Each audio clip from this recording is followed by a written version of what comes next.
Hi. This is the demo which I wanted to give based on the work I've done for your project. So this is the folder.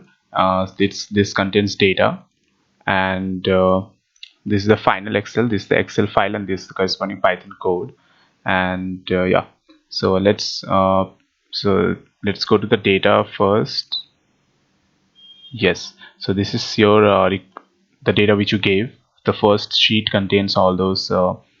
Other tables and the required ones like this and so on and so forth, and the default values correspond to potato to cabbage. And so the final demo is this. So this is the final Excel. You just press the run button, and so this message ensured that all the subcategories on the sheet 1 and the sheet 2 are of same length. I mean, right from potato to cabbage. So you'll find this is the output. So these are the empty cells. Okay, and as you mentioned that if there are no values corresponding to uh, each column corresponding to the required columns, yeah, the one should press keep it blank. So that's why I've kept it blank.